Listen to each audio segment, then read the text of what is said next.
श्री राधा कृष्णाय नमो नमः। सर्वप्रथम मैं भगवान श्री राधा कृष्ण के चरण कमलों की वंदना करता हूँ। आप सभी भक्तजनों को भी सादर नमस्कार करता हूँ।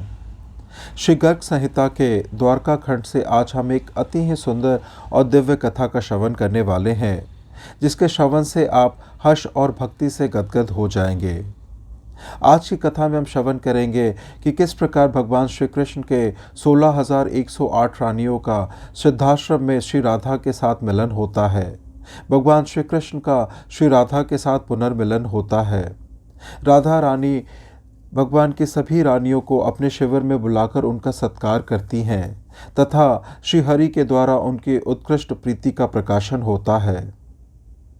आग्रह है कि आज की कथा का श्रवण अंत तक अति ही भक्तिभाव और प्रेम से करें।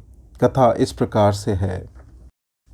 श्री नारद जी कहते हैं, महामते विदेह राज, अब सिद्धाश्रम का महात्म्य सुनो, जिसका स्मरण करने मात्र से समस्त पाप छूट जाते हैं, जिसके स्पर्श मात्र से साक्षात श्री हरि से कभी वियोग नहीं होता, उसी तीर्थ को पुराण वेत्ता पुरुष सिद्धाश्रम कहते हैं।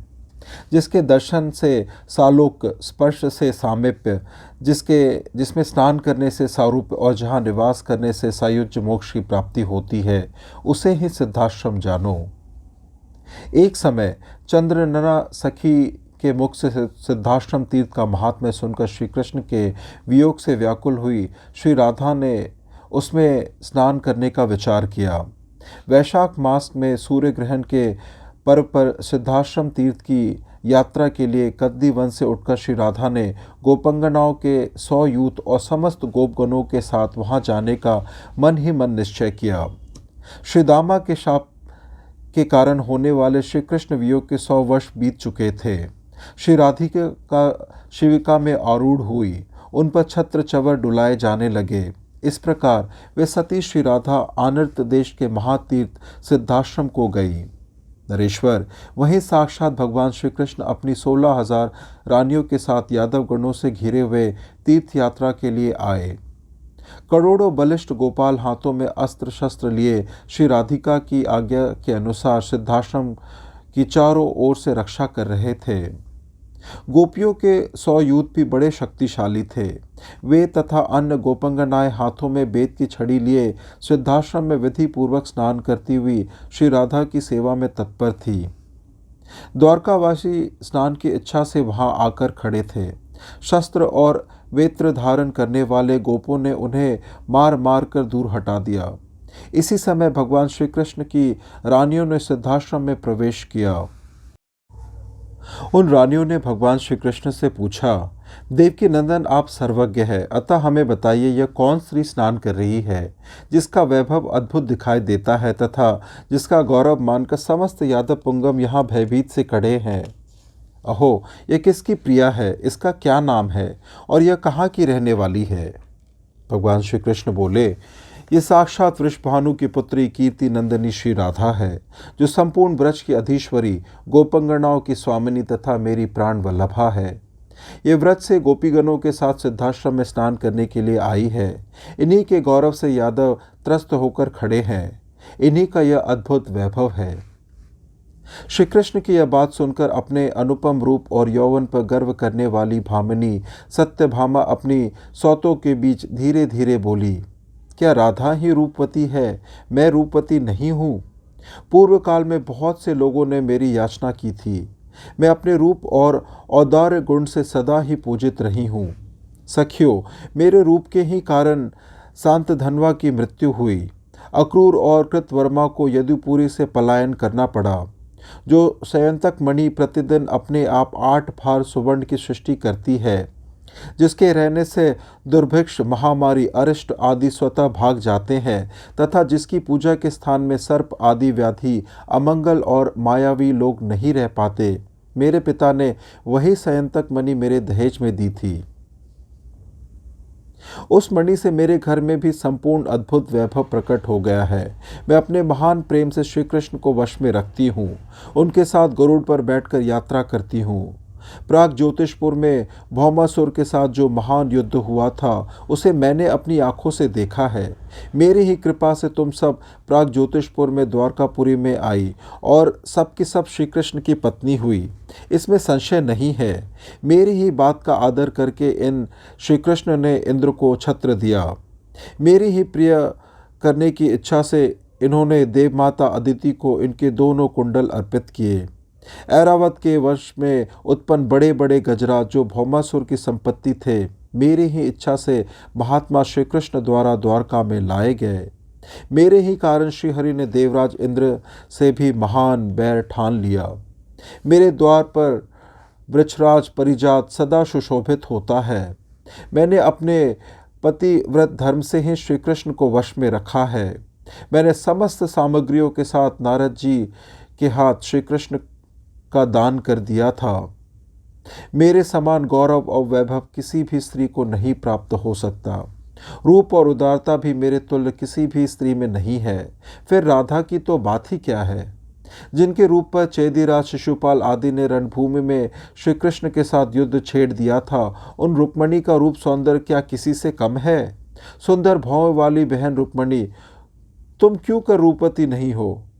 सखियो, राधा एक गोपी की कन्या है।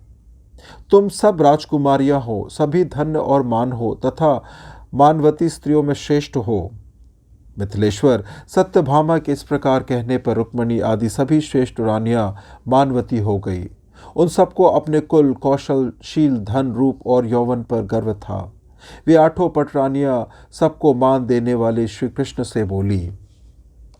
रानियां बोली, प्रभो, आपके मुँह से पहले हमने राधा के रूप की बड़ी बड़ाई सुनी है, जिनके प्रति तुम सदा अनुरक्त रहते हो और वे भी सदा तुम्हारे अनुराग के रंग में रंगी रहती है। आज हम उन्हीं तुम्हारी व्रजवासिनी प्रियतमा राधा को देखना चाहती हैं, जो सदा तुम्हारे वियोग से खिन्न रहती है और यहाँ स्नान के लिए आई हुई है। श्री नारद जी कहते हैं, राजन, तब तथास्तु कहकर पटरानियों से घिरे हुए श्री कृष्ण 16,000 रानियों के साथ श्री राधा का दर्शन करने के लिए गए।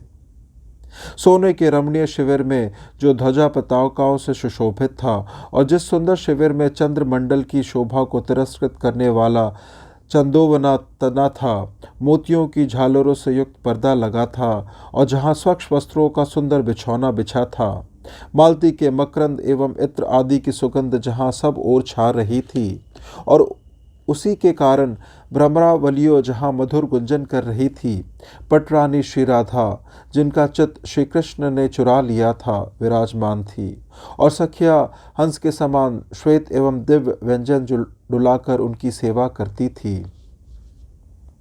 कोई सखी उनके ऊपर छत्र ताने हुई थी, कुछ सखियां झूले की डोर पकड़कर झुला रही थी और कुछ इधर उधर जाती दिखाई देती थी।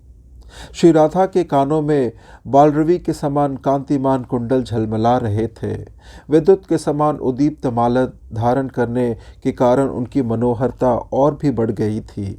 उनके श्री अंगों में कोटि चंद्रमाओं के समान प्रकाश फैल रहा था। वे तनवंगी तथा कोमलांगी थी। श्री राधा अपने पैरों की सुंदर उंगलियों के अग्रभाग से पुष्प आच्छादित मनोहर भूमि पर अत्यंत कोमल चरणारविंद धीरे धीरे रख रही थी। महाराज, उन श्री राधा को दूर से ही देखकर श्री कृष्ण की वे सहस्त्र रानियां उनके रूप से अत्यंत मोहित होकर मूर्छित हो गई। उनके तेज से इनकी कांति उसी तरह विलुप्त हो गई जैसे सूर्योदय होने पर तारिकाएं। इन्हें जो रूप का अभिमान था वह जाता रहा। ये सब रानियां परस्पर इस प्रकार कहने लगी, अहो, ऐसा अद्भुत रूप तो तीनों लोकों में कहीं भी नहीं है। हमने इनके अद्वितीय मनोहर रूप को जैसा सुना था वैसा ही देखा। इस प्रकार आपस में बात करती हुई वे रानियां श्री कृष्ण को आगे करके श्री राधा के पास जा पहुंची। गोपंगनाओं तथा राजकुमारियों के नेत्र आपस में मिले। श्री नारद जी कहते हैं, राजन, पटरानियों सहित श्री कृष्ण को आया देख गोपंगनाएं अत्यंत हर्ष से खिल उठी और तत्काल जय जयकार करने लगी। श्री राधा सहसा उठी और हाथ जोड़कर श्री हरि की परिक्रमा करके अपने कमलोपम नेत्रों से आनंद के आंसू बहाने लगी। उन्होंने श्री कृष्ण के बैठने के लिए एक सोने का सिंहासन दिया। जिसके पायों में सयमंतक मणि जड़ी हुई थी। पार्श्व भाग में चिंतामणि जगमगा रही थी।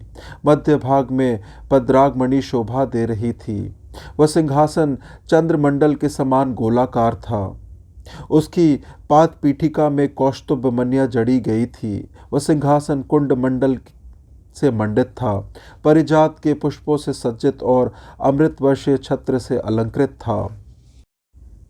भगवान श्री कृष्ण को सिंहासन देकर श्री राधा हास्योक्त मुख से बोली, आज मेरा जन्म सफल हो गया, आज मेरी तपस्या का फल मिल गया। श्री हरे, तुम आ गए तो आज मेरा धर्म कर्म सफल हो गया। श्री सिद्धाश्रम का स्नान धन्य है, जिससे मेरा मनोरथ अद्भुत रीति से सफल हुआ। मैंने तो कभी तुम्हारी भक्ति भी नहीं की, तुम भक्तों के सहायक हो। देव, तुमने मेरी सहायता के लिए इस भूतल पर बहुत से असुरों को मार भगाया, जिससे त्रिलोक विजयी कंस भी डरता था। उस शंखचूड़ को तुमने मेरे कहने से ही मार गिराया। हरे, मेरे प्रति प्रेम रखने के कारण ही तुमने व्रजमंडल में देवलोक का वैभव दिखाया। देव, तुमने बलपूर्वक इंद्र का मान भंग किया और मेरे ही कारण ब्रज की रक्षा करते हुए गोवर्धन पर्वत को धारण किया। रास मंडल में गोपियों ने तुम्हारा यथेष्ट आलिंगन किया और तुम उनके वश में हो गए। देव, तुम्हारा यह चरित्र नरलोक की विडंबना मात्र है। श्री नारद जी कहते हैं, राजन, यूँ कहते हुए श्री राधा ने चंद्रनना की प्रेरणा से तुरंत श्री कृष्ण की रानियों पर दृष्टिपात किया और बड़े आदर के साथ उन सबको सम्मान दिया। रुक्मणी, जामवती, सत्यभामा, सत्या, भद्रा, लक्ष्मणा, कालिंदी और मित्रविंदा से परस्पर गले मिलकर रोहिणी आदि 16,000 रानियों को भी प्रेमानंदमय श्री राधा ने दोनों भुजाओं से पकड़कर सानंद हृदय से लगाया।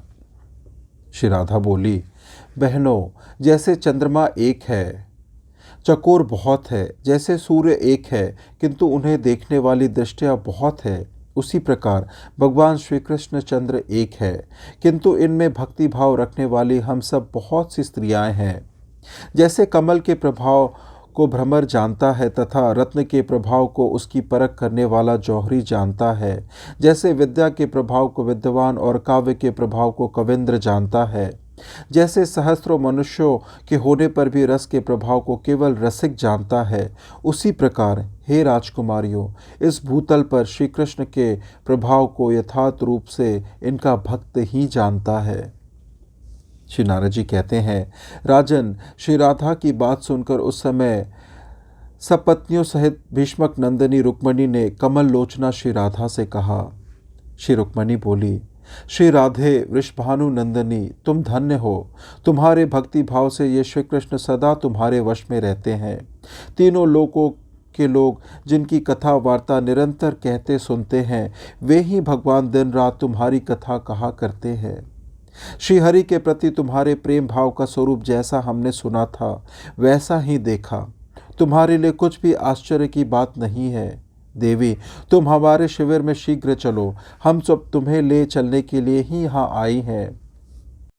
श्री नारद जी कहते हैं, राजन, यूँ कहकर भीष्मक नंदिनी रुक्मणी कीर्ति कुमारी श्री राधा को बड़े आदर से महात्मा श्री कृष्ण के साथ अपने शिविर में ले आई। सर्वोत्प्रद नामक शिविर में, जो कमलों के केसर से सुवासित था, सोने के पलंग पर शीरीष पुष्प के समान कोमल बिछावन बिछाकर, तकिया लगाकर, वस्त्र माला और श्रृंगार सामग्री से सपत्नियों सहित सती रुक्मणी ने रात्रि के समय विधिवत पूजा करके उन्हें सुखपूर्वक ठहराया। फिर गोपंगनाओं के 100 यूथों का भी पृथक पृथक पूजन करके उन कृष्ण प्रियाओं ने सबके साथ बहुविध वार्तालाप किया। फिर श्री राधा को वहां सुलाकर वे रानियां प्रसन्नतापूर्वक अपने अपने शिविर में गई। श्री कृष्ण के पास पहुंचकर रुक्मणी ने देखा कि वे बैठे बैठे जग रहे हैं।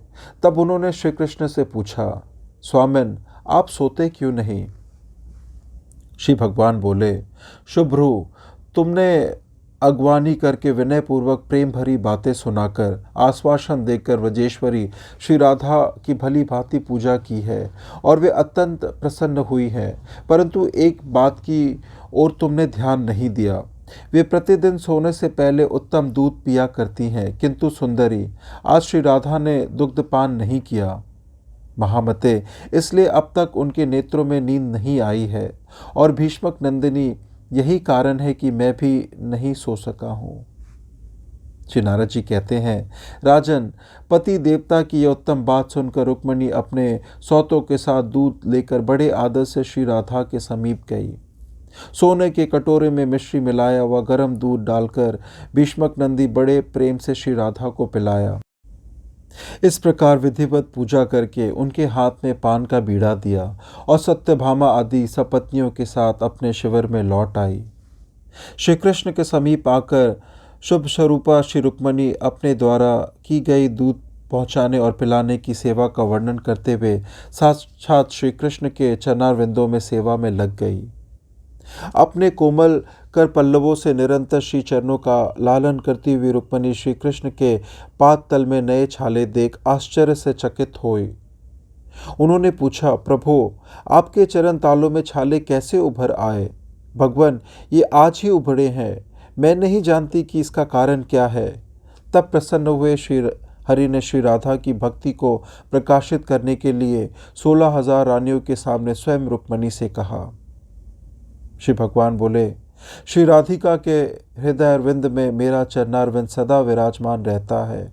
उनके प्रेम पाश में बंधकर वह निरंतर वहीं रहता है, कभी निमेष मात्र के लिए भी अलग नहीं होता। आज तुम लोगों ने उन्हें कुछ अधिक गर्म दूध पिला दिया है। वह दूध मेरे पैरों पर पड़ा और उनमें छाले पड़ गए।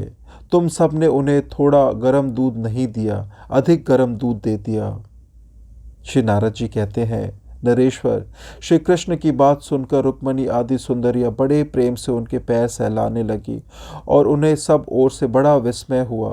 वे परस्पर कहने लगी, मधुसूदन, माधव में श्री राधा की प्रीति बहुत ही उच्च कोटि की है। उनकी समानता करने वाली कोई स्त्री नहीं है। ये श्री राधा इस भूतल पर अद्वितीय नारी है।